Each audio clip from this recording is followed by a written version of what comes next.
Good afternoon, good evening, good morning. My name is Andy Cutchins. I'm a senior fellow at the Center for the National Interest in Washington, D.C., and where I direct the Central Asia Connectivity Project. And this is our first online event of 2025 tied to the project. Nuclear power in Central Asia, the new thing, maybe the new old thing or the old new thing. Um, but I think we're going to have a terrific discussion today. I want to note that we actually have so far, an all-time record of RSVPs. Very impressive audience. So I'm going to introduce our speakers very briefly. Um, this topic is rather hot, and of course, in that last October, Kazakhstan voted 73% in favor in a referendum on building a nuclear power plant in the next 10 years. Um, and both Uzbekistan and Kyrgyzstan have signed agreements with Russia's Rosatom to build small modular reactors in their countries. And these would be well, they wouldn't be the first reactors in Central Asia. Kazakhstan did have a nuclear power reactor for about 25 years that was decommissioned in 1999, but this would be the first kind of in a new generation of reactors. So we have a terrific panel, as I said. Roger Kangas, the academic dean of Central Asian Studies of the Near East South Asia Center for Strategic Studies, the U.S. Department of Defense Regional Center, tied with National Defense University.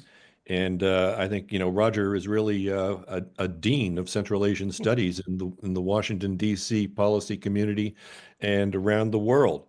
He has served as professor of Central Asian Studies at the George Marshall Center in Garmisch, Germany, deputy director of Central Asian Institute at Johns Hopkins SAIS, and several other places, including, I didn't realize that you had been an assistant professor at Ole Miss, the University of Mississippi, back in the day.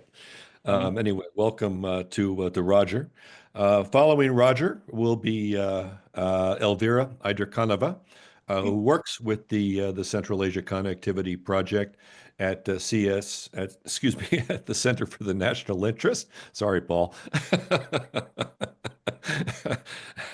She holds a master's of Habits art. die hard. So those old pathways. Um, she holds a master, an MA in human science and an MBA, and is also a PhD. Actually, she's all but dissertation. Well, you're even more than I think you've written your dissertation at Al Farabi University in Almaty, Kazakhstan.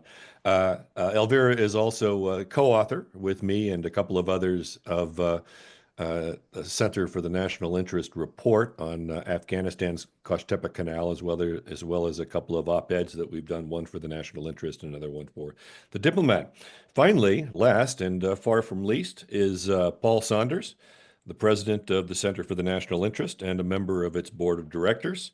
He is also a senior advisor at the Energy Innovation Reform Project, where he served as president from 2019 to 2024. Paul had served in the George W. Bush administration um, back in the day, and his most recent project and publication, and it's a very good one, with the Energy Innovation Reform Project, is a report on Russian energy capabilities and strategy. I highly recommend it. So, with no further ado, let me turn to Roger to lead things off. Okay, well, thank you very much, Andy, and thank you all for gathering us together to discuss this issue. And I agree, the new thing, yeah, perhaps new in the sense of how we're framing it today. You're absolutely right, Andy. This has been around for a bit. And nuclear energy is no stranger to Central Asia, and Central Asia is no stranger to the processing of nuclear materials, but also nuclear power itself. The question is, You're right. Given the decision in Kazakhstan, the referendum to move ahead with the development of a nuclear power plant, and obviously agreements made in both Kyrgyzstan and Uzbekistan in recent years, it's making us rethink, where does nuclear power fit in with the Central Asian energy perspective? My contribution to this hopefully is let's take, the 30,000-foot look at where it fits in the broader energy construct for the states and really asking the question, why? Why look at nuclear power? And I should say when I make these remarks, they're my own. They're not that of the NISA Center, National Defense University, or the Department of Defense, although I think you'll find them to be pretty consistent with a lot of U.S. analysis on this issue. Um, and when we look at this, very simple, I think a number in the room know or at least assume that we're looking at a world in Central Asia, our five countries that are largely hydrocarbon based, right? Turkmenistan, Uzbekistan, Kazakhstan, well over 90% of their energy comes from oil and gas and coal. In the sense of, Turkmenistan and Uzbekistan, a higher preponderance of natural gas. Kazakhstan, Kyrgyzstan, it's more about oil and coal in terms of sources of energy, of generating electricity, the respective grids throughout the countries. This is what we focus on. The asterisk exceptions are going to be really Tajikistan and to an extent growing Kyrgyzstan, which are going to rely more on hydropower. But again, hydrocarbons are key, hydropower coming in. This has been the makeup of energy development, energy within the Central Asian states really since independence, and we see some shifts in terms of which fields are prosperous, where the routes go. It's no longer just through Russia, but in other directions. But the bottom line is we're looking at a fairly orthodox energy grid. However, we have had in recent years, and it's not just in the last several years, but really over a decade plus, that the Central Asian states have looked at the viability of solar power, the viability of wind power. Obviously, hydropower has come up. We think of the Rogun Dam, which is a multi-decade long project in Tajikistan, Casa 1000, a host of efforts that are at least advocating other sources of energy and interestingly, not necessarily for green purposes, not to say we're decarbonizing the region and we're looking at green energy, but really looking at energy source diversification and the ability for the states in the region to determine their energy potential, their energy supplies, and I would even argue energy prices. And so there's a host of factors that come into this. So as we move ahead, why go to nuclear? Well, some will say that this is going to provide energy security. It's a source that can work within the country. It will make it less dependent upon its neighbors, upon a larger grid where there may be disruptions. We think, for example, of Armenia across the Caspian, which has the Metsamor plant. By the way, one where critics have said this needs to be shut down. It's on a fault line. It's rather antiquated. It's been updated, but still there are issues. There have been concerns about energy or nuclear energy, but in this instance, the notion of energy security in the sense of creating an autarkic structure is something that is appealing. The challenges, though, and this is what I'll raise, are several. First, is there political stability and is there a proper legal regime? And a proper legal regime really to create the conditions to build, to run, and to distribute energy from a nuclear power plant. The political stability is there. By and large, the five states of Central Asia are, we can argue about, which are more stable than others, but the conditions are there for creating nuclear power, at least advocating nuclear power. But then we add on the economic factors. Are there enough resources in the country to support nuclear power? Kazakhstan, obviously, with its referendum, has already noted that they have money available to help develop and execute a nuclear power plant. For other states, this is going to be problematic. And of course, this is going to bring in the engagement of outside actors. If Kyrgyzstan is going to move ahead with the development of a nuclear power plant there, they will need funding from external sources to make this happen, perhaps even from the company that is involved with this, Rosatom, which we'll hear about, I think, later in the discussion. Does this commit to their goals as expressed in the COP discussions? You know, if we think in terms of green energy, do the Central Asian states consider nuclear power to be part of the mix of energy sources that qualify as green? You know, we think of wind, solar, hydro.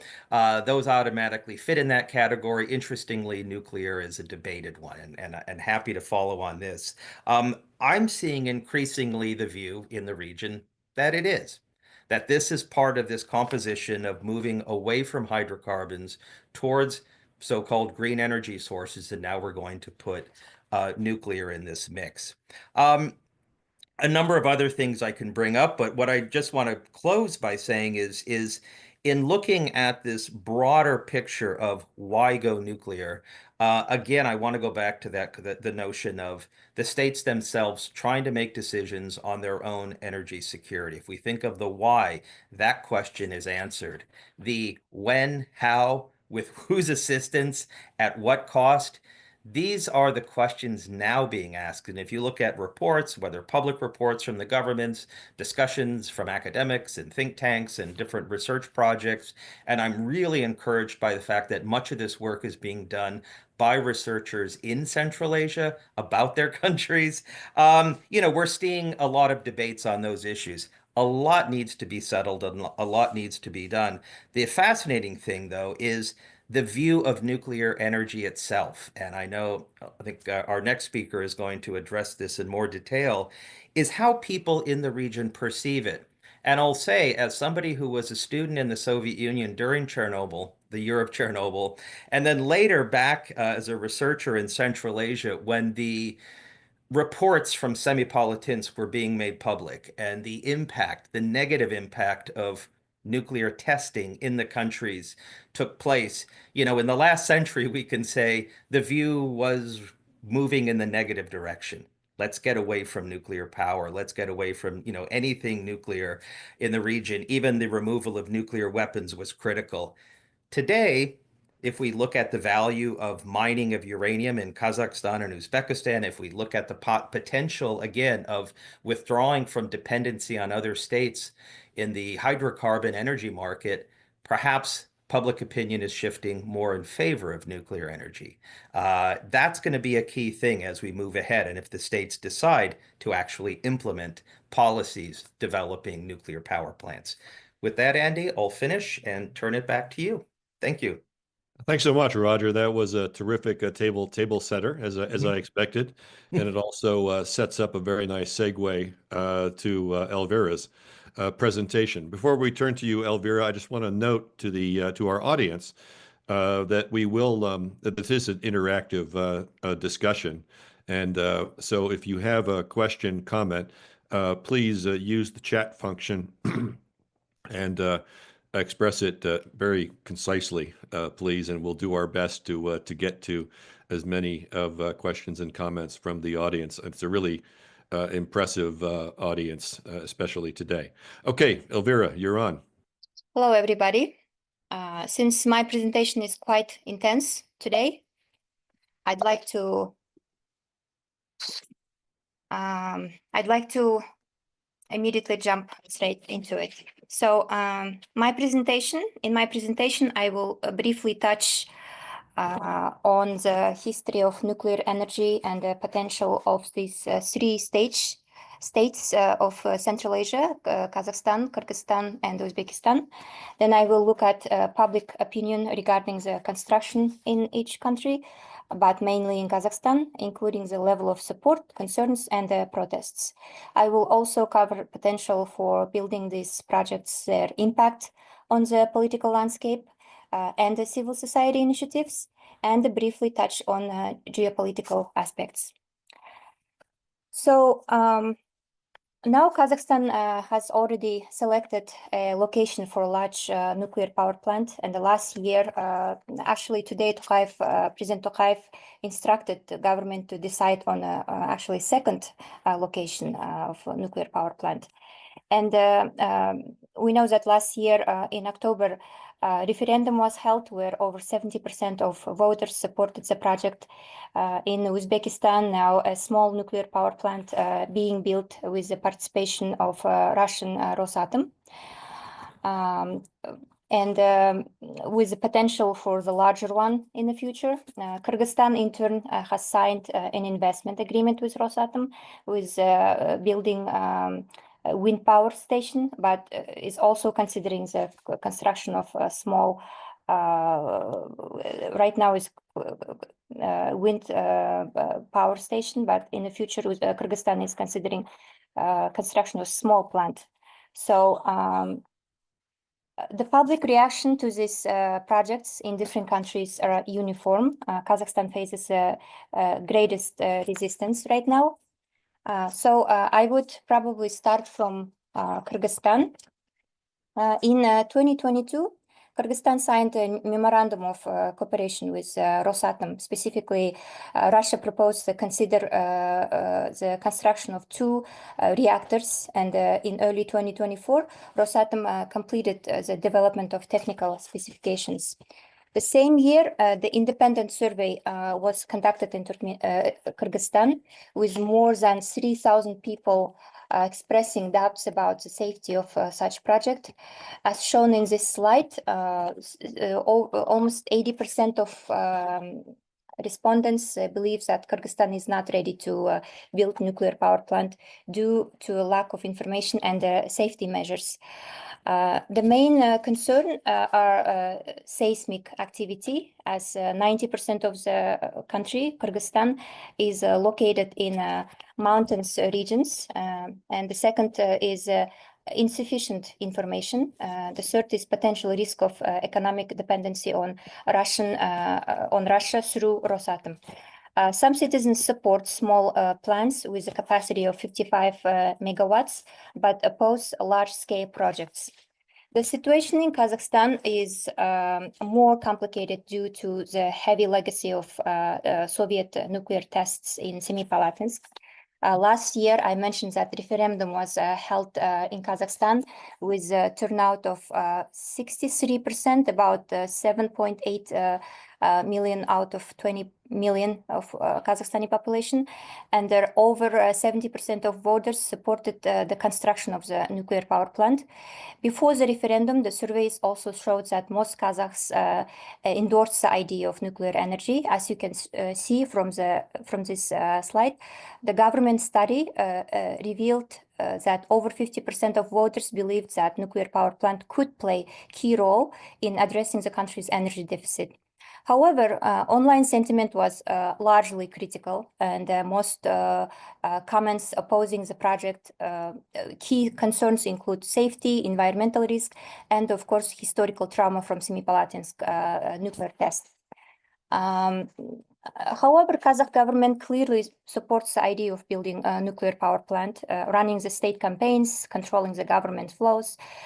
So when President Tokayev first announced the referendum on this construction, the government immediately organized the public hearings that advocated for nuclear plants while limiting opposing views.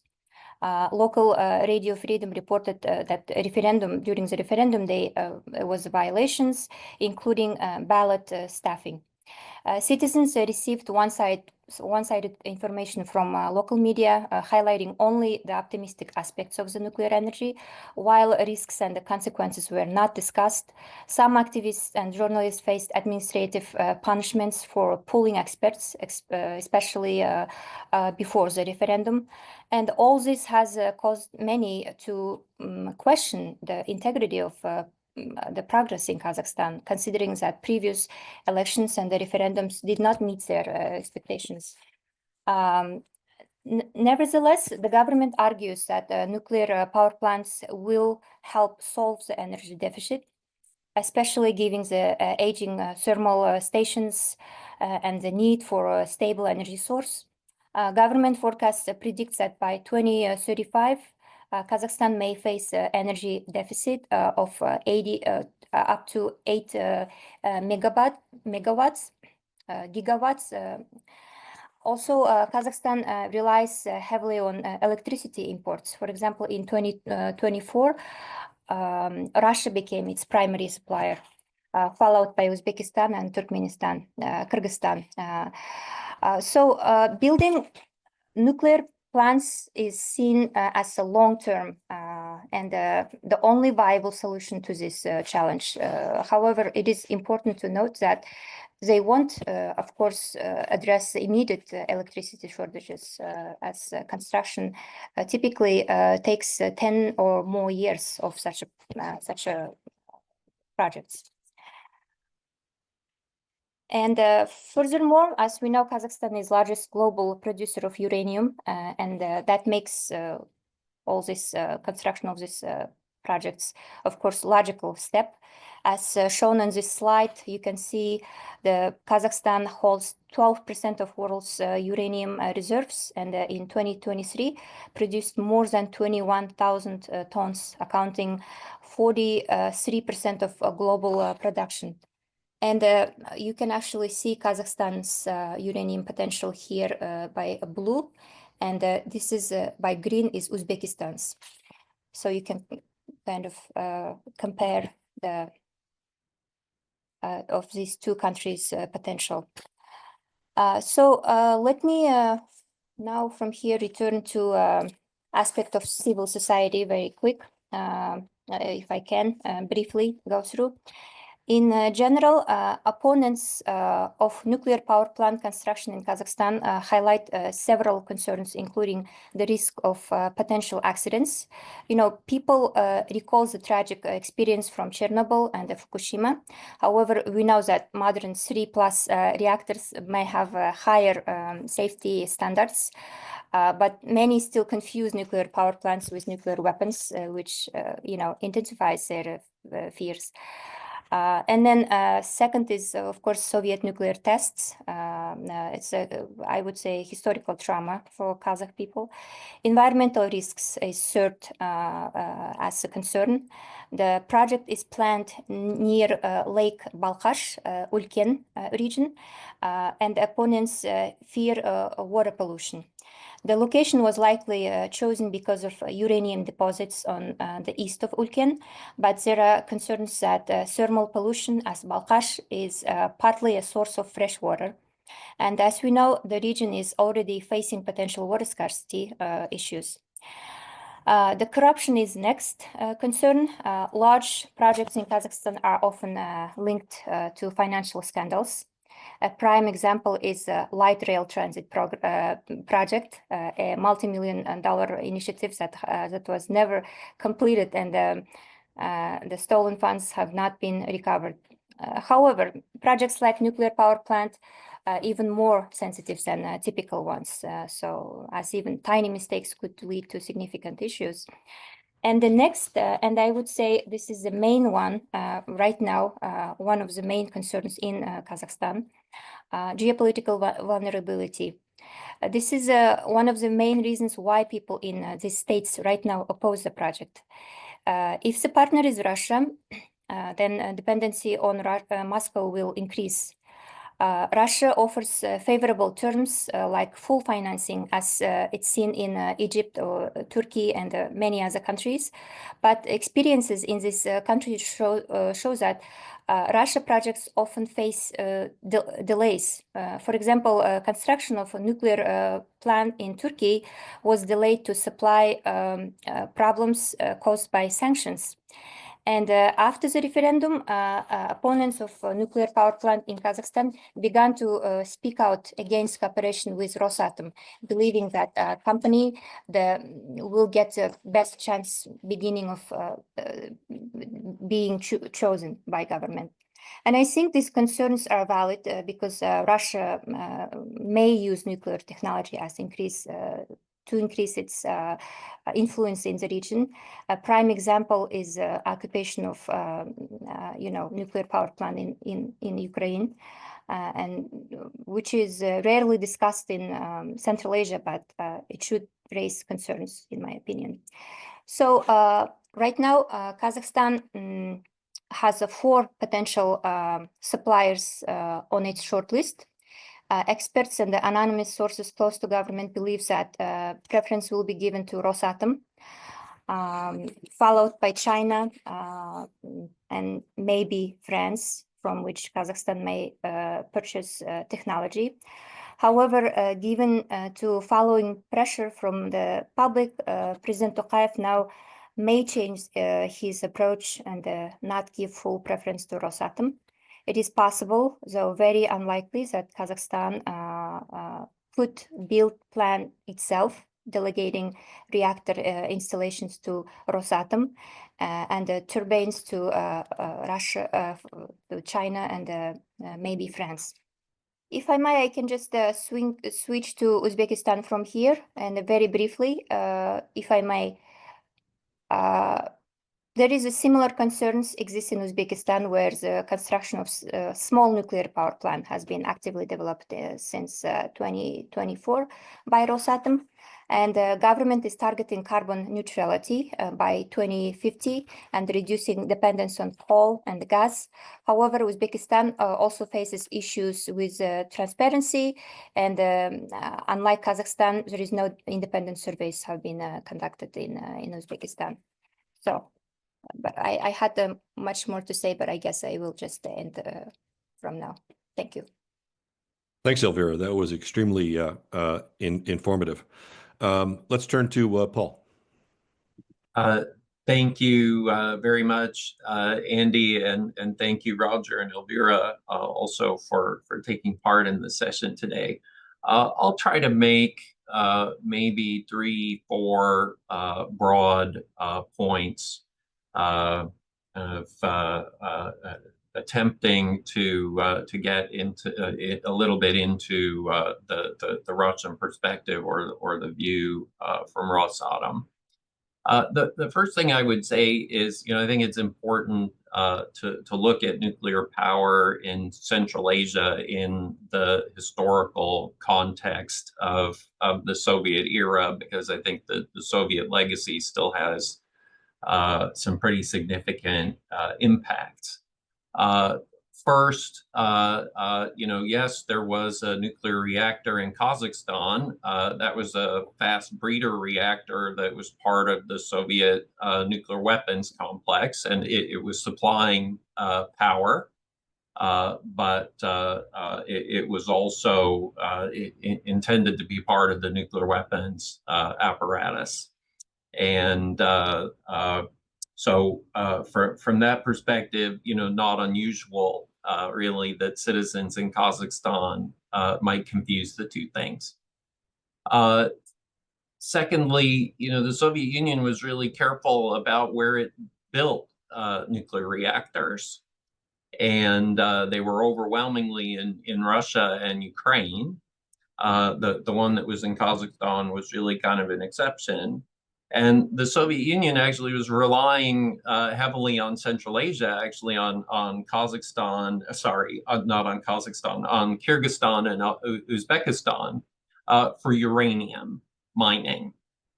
And in the case of Kyrgyzstan, that had some really very destructive environmental impacts from the tailings at the mine sites. And Kyrgyzstan, banned uranium mining several years ago, I think in 2019, and is not really active at this point as a player. Stepping up to today, I imagine that many are familiar with Rosatom, but just in case people aren't, I'll say, state-owned nuclear energy enterprise in Russia. It's a giant holding company with about 300 plus different subsidiaries handling engineering and design and construction and operations and the uranium supply chain and all kinds of other things. Plus, the Russian government has increasingly been handing off to Rosatom some of its high-tech activities. So you see Rosatom working on AI, for example. You see Rosatom leading in renewable energy, and Elvira mentioned the wind project in Kyrgyzstan. And you see Rosatom leading with the idea of the floating nuclear power plant, which Russia has produced one of already, the academic Lomonosov, and also the nuclear powered icebreakers, and via the nuclear powered icebreakers, kind of leading on the Northern Sea route, the development of shipping lanes across Russia's north. So it's a big, complicated company. Next thing I would say is part of the reason that Kazakhstan is especially attractive to Rosatom is that Russia has relatively limited uranium resources domestically. It is actually the 6th largest producer after Kyrgyzstan. But its domestic industry is an expensive one. And if you read the Russian government's nuclear industry planning documents, you'll see there's kind of a discussion of the need to find lower cost sources of uranium, meaning, outside of Russia. And Kazakhstan has been very attractive from that perspective, and subsidiaries of Rosatom own controlling stakes in a couple of uranium mines in Kazakhstan, and significant shares in, I think, 4 others. The last time I checked on that, which was a little while ago.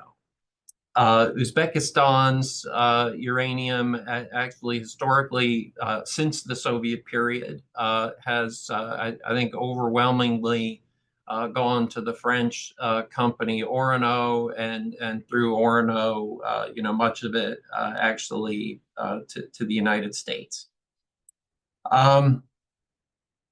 So I want to highlight there, I guess, the uranium supply chain element of this, because when we talk about the nuclear sector, often the discussion really centers around the reactors.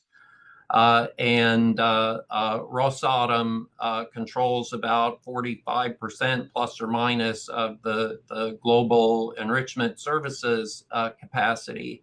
And actually, if you look at the money to be made in the nuclear industry, most of the money to be made is in the fuel and maintenance and other kinds of services. I think that's, roughly speaking, around 2/3, with around 1/3, coming from sales of reactors, and sales of reactors. That's an expensive, capital-intensive thing to do that doesn't necessarily have a high return, relative to the fuel supply and other services. If I could use the analogy of printers and toner, or for those of us of a certain age, razors and razor blades, I think that may convey a little bit what I'm getting at. So very important to think about the supply chain for the fuel, and not just the reactors. Finally, Elvira very much highlighted the geopolitical element of this, and certainly Rosatom is, it's a state-owned enterprise, and the Russian government gives it high priority and special treatment, and it is in some respects an instrument of Russian foreign policy. And these fuel supply and technical and maintenance and other relationships, once they become established, they're generally speaking gonna last for the life of that plant. which could be 40 years, 60 years, 80 years, who knows? Now,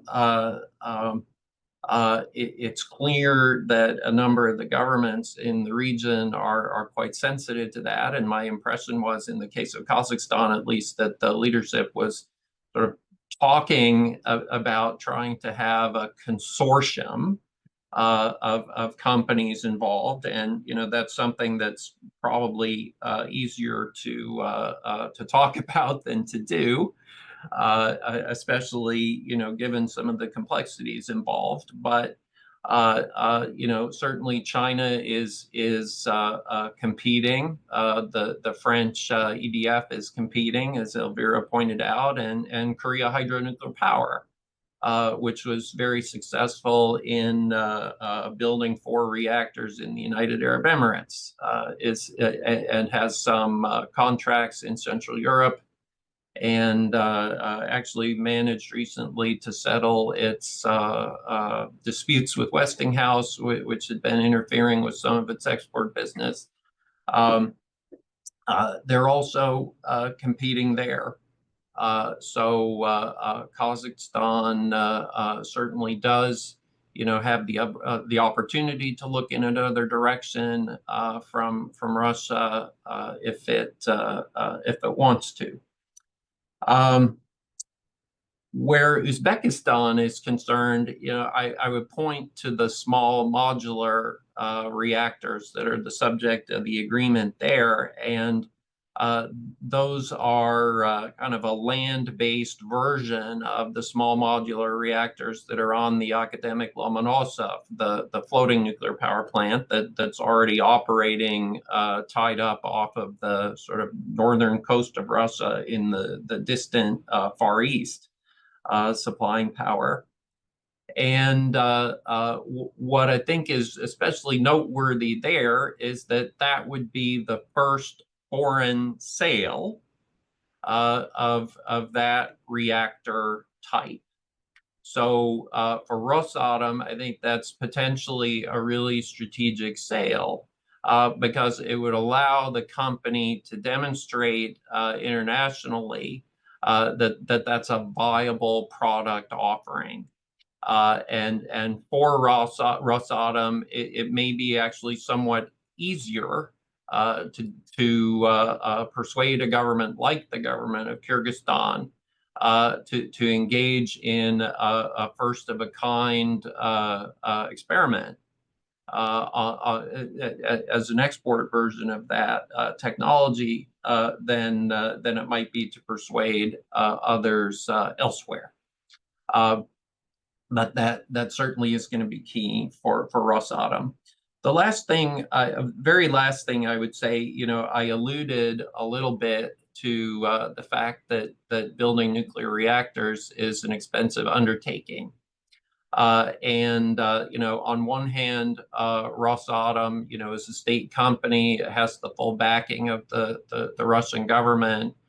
Historically, it's offered very competitive financing packages and other terms. By the way, to include taking back spent fuel, which I assume if they leaned into that, that would be one way to address some of the public concerns in some of these countries, particularly in Kazakhstan. But my point is that you've got this very large company that increasingly has sort of divided attention and an expanding range of roles and missions. They need to be kind of building and operating the nuclear icebreakers that are going to allow Russia's natural gas industry to export more natural gas from the Russian Arctic, projects that obviously are under U.S. sanctions, where Russia is sort of working very hard together with China and others, to develop the technology that it needs and to pull together financing and everything else. So I guess, the last question that I would have or observation that I would make in thinking about all of this is just how much can Rosatom actually afford to do, and on what timeline.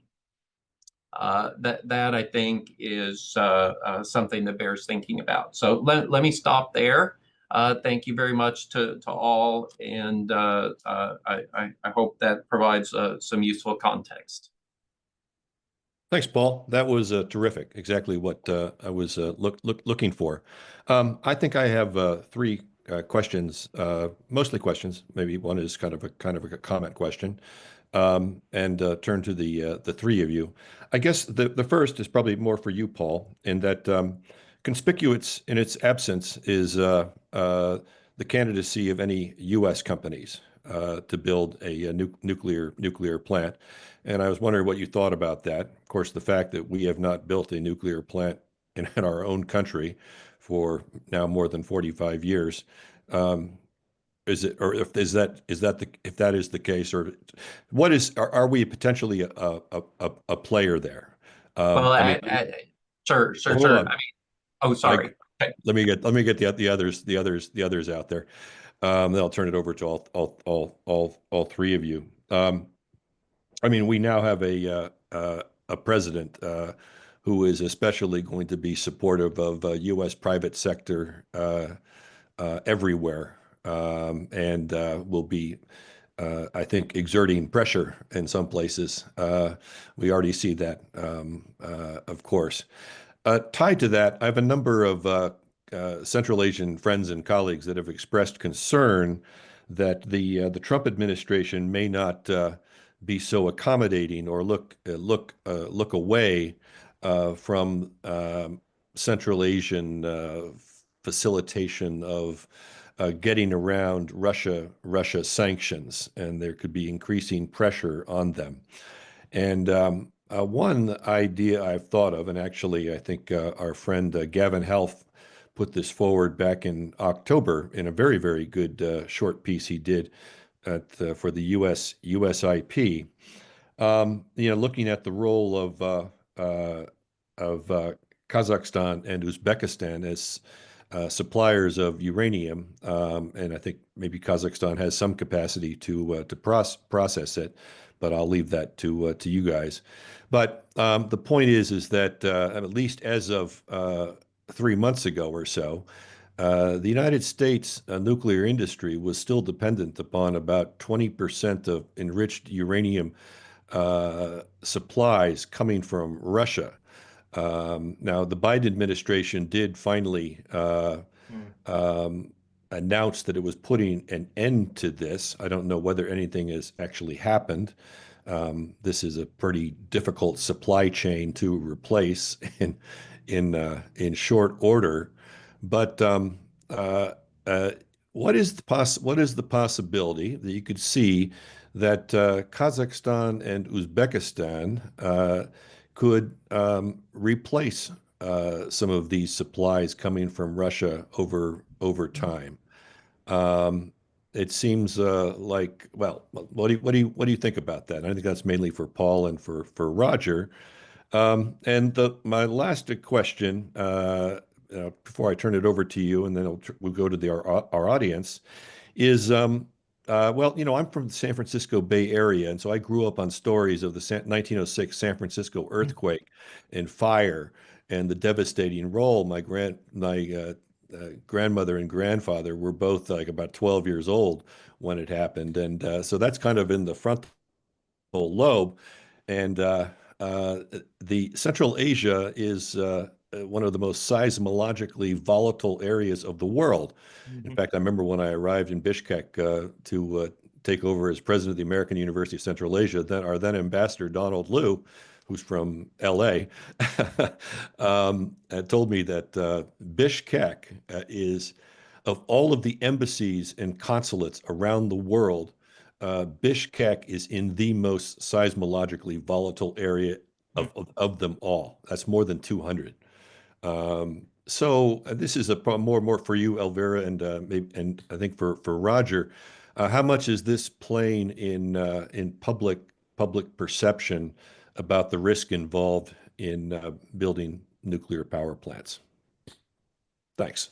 Why don't we go? We'll go to the same order that you guys went in. I want to start with you, Roger. Okay. No, thank you. Paul. Yeah, thank you, Andy.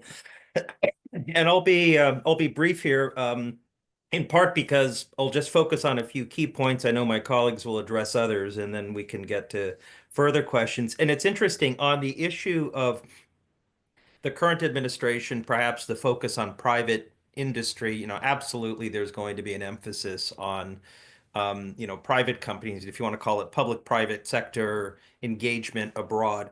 The question is going to be the incentive structure. And quite frankly, that's a conundrum that the American private sector, I shouldn't say in particular, just the private sector in general, has. Why invest in the region if you don't think you're going to turn a profit? If there are certain credits, if there are certain, benefits that are given to investing in the region, absolutely they'll engage.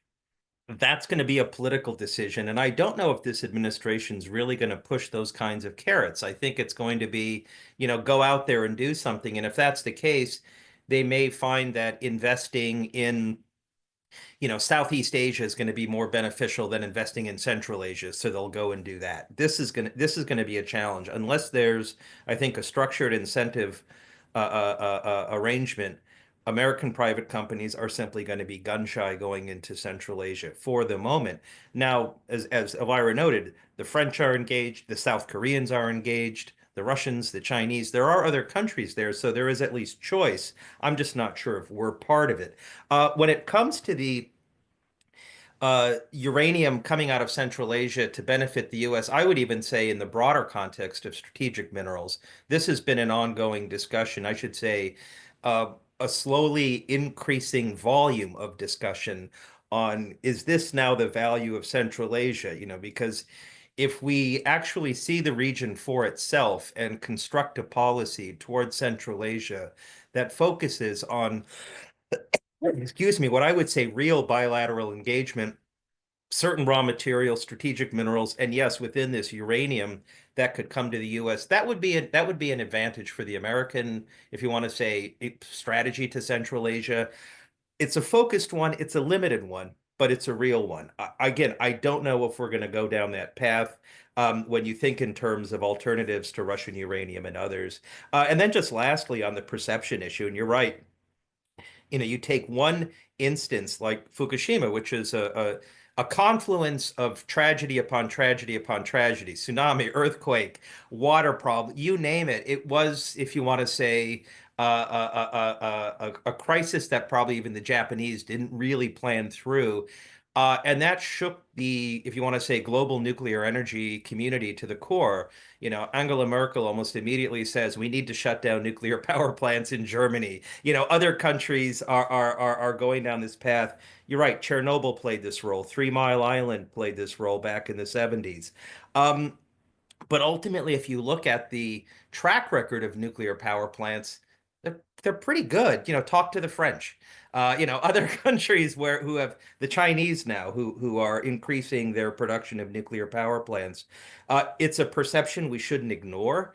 And I do think that public opinion needs to be factored in here. And the strategy then would be an open, transparent discussion. Elvira raises some concerns of structuring the discussion to only present the positive and dismiss the negative that maybe some of the governments have done.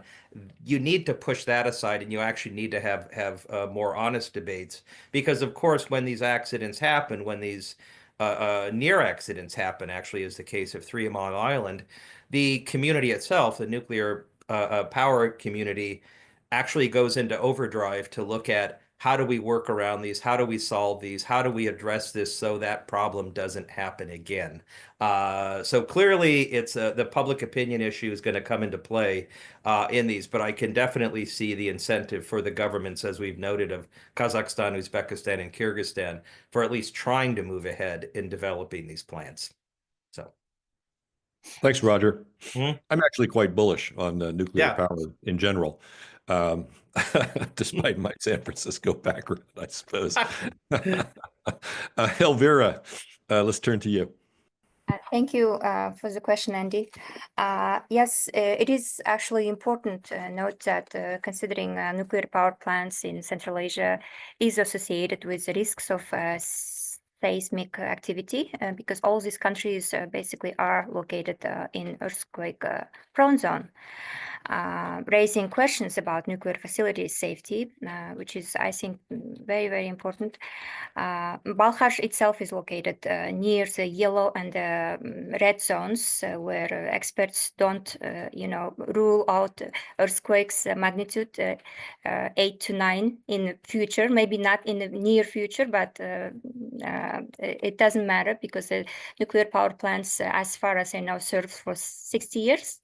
So in Uzbekistan, the location where they are now building this small nuclear power plant, Jizak, is region where already been minor earthquake last year. I think Jizak and Fergana had these issues. And as I mentioned earlier, Kyrgyzstan is already located on 90% of the country is located in seismic active location. So it is a big concern, but unfortunately, I don't know how these governments are preparing these concerns, and do they have safety restrictions, answers for those questions? That's another question. So back to you, Andy. Excellent. Paul.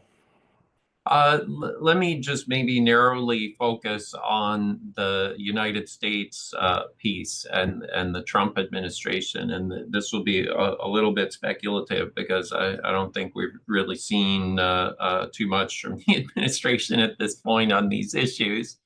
But looking back at the earlier Trump administration, one of the activities that they pursued in their last year or two was to establish a kind of a nuclear energy working group really focused on the uranium supply chain that was led by, I think, the Secretary of Energy and included a number of other cabinet secretaries. They produced a report. Certainly, that Trump administration was very focused on domestic mining of uranium, first of all, and the U.S. has really vanishingly small output at this time. And also, building up our domestic enrichment capacity, which the Biden administration certainly had been investing in significantly at Centrus. So I think they're going to look there first.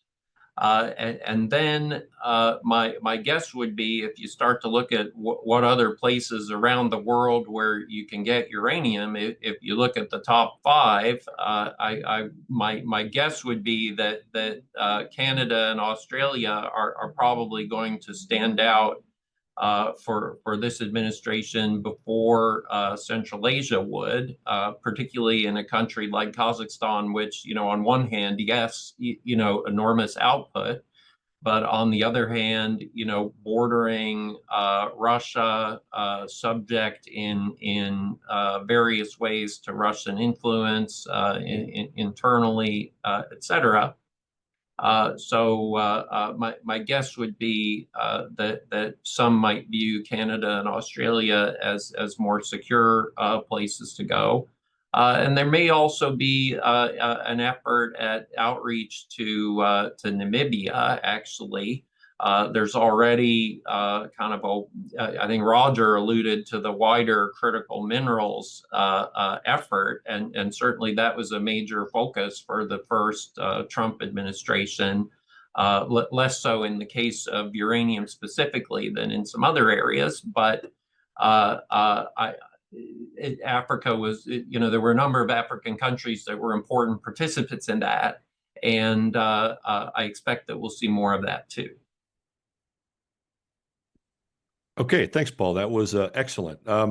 We're running short on time. We have one question from Dana Ubaidola, who is, how how is the international disarmament community viewing Kazakhstan's decision to build a nuclear power plant given its near complete nuclear energy production cycle? Could this decision inadvertently position Kazakhstan as a latent nuclear power, despite its non-proliferation commitments? And let me add one question for the three of you, maybe to kind of conclude on. To what extent is another firm besides Rosatom, a non-Russian company, really a serious contender to build anything in Central Asia? I'm also wondering, has Rosatom actually broken ground on the plant in Uzbekistan? I don't believe so. But the Russia, since the Ukrainian war, is holding on, I think, much harder actually to its economic and commercial ties, especially in Central Asia and other places, and is more reluctant to give that up. I mean, how is the potential political cost in relations with Russia simply too high for Kazakhstan, Kyrgyzstan, or Uzbekistan to consider another firm? Thanks. Regarding the disarmament point, I'll just say very briefly that I think the global disarmament community is probably moving into a historical era in which it will have much less influence. And I'll kind of leave that there. Regarding the governments in Central Asia and the pressure that they'll face from Russia, I think you're absolutely right that Russia is going to be leaning very hard on all of them. In some ways, that only sort of I suspect might increase their desire to look elsewhere. And then you sort of have to ask yourself, where elsewhere can they look that Russia would have the least ability to interfere with? And that sort of leads me intellectually in a particular direction, I have to say. Elvira mentioned China, actually. So I think that's what I'd be looking for. Thanks. Elvira. Thank you. I mean, answering the question of Dana, of course, from one perspective, developing a nuclear power plant aligns with Kazakhstan's energy diversification goals and international agreements, such as the Paris Climate Accords, by transitioning to clear energy sources. However, the near complete nuclear energy cycle, including uranium mining, kind of fuel production, could actually create concern about latest nuclear capability. I think the short answer is no, because Kazakhstan is not capable to make any and be part of this huge player's role. But yeah, it's obvious that it maybe at some point creates some concerns. So. Thanks. Yeah, I think that having experienced, 456 nuclear tests during the Soviet period, the public opinion would really that would be a tough one. Roger. Oh, final okay. review. Yeah, actually, it's agreement with my colleagues here, and remind ourselves that in Central Asia, the discussion of a nuclear weapons-free zone is alive and well, and I think one can make a clear distinction between developing, if you want to say, capabilities for nuclear weapons and then also peaceful nuclear energy sources, and at least in public discussions, declarations. It's clear the governments of Central Asia dismiss the first and are looking at the second, that is looking at energy. Is there a possibility of some shift? Again, I'm going to have to agree with the colleagues. No, we can start to see this perhaps in other parts of the world, and that may then snowball or have an impact in the region. But for now, at least in the short and medium term, we have to say that It's really a focus on specific examples of nuclear energy used peacefully. The question, and this gets to your other point that you added, of other companies, other countries coming into the region. And you're right, I do see an incentive from Moscow to perhaps try to manage or control nuclear energy in the region for their own reasons, and not wanting to see the states move in other directions. But the logical choices of China next door, were they to offer good terms for a plant and perhaps have a Chinese-built plant in Central Asia, would Russia object to that? At least not publicly, I don't think they would. An interesting one could be South Korea. Again, viable choice, more expensive, as Elvira noted, but reliable and would obviously be professionally done and would not be seen in an East-West context, which I think would be critical. I think, countries, if you want to say, countries other than the US are going to be at an advantage. And I would even say to an extent the French, which is probably why they're in the mix. You're going to see some possibilities of states playing a role here. But for present, I'm going to go back to, some of the key points we've already raised. Rosatom. They seem to have the inside track unless somebody else makes a concerted effort to move in there. Or if a Central Asian leader, if Mirziyoyev, if Tokayev decide, you know what, let's diversify our nuclear power capabilities and go with another source. But that's going to be their decision. I don't see that happening soon. Right. Thank you so much. This has been a really terrific discussion. Paul had to take off. He had another call, the responsibilities of the president. But thanks to Paul in absentia, and to Elvira and to Roger for leading a terrific discussion this afternoon. We'll be keeping our eyes on this space, and there will be, I think, some publications coming forward in the not too distant future at the Center for the National Interest on this topic and related topics to it. So thanks all for participating, and let me also extend my thanks to Jordan Henry, the maestro, the power behind the curtain at the Center for the National Interest, who makes all things happen. Thanks, Jordan, for your work in making this such a smooth event. And thanks again to Elvira and Roger and Paul. All right. Have a nice afternoon, evening, morning. Bye-bye. Thank you very much. Thank you.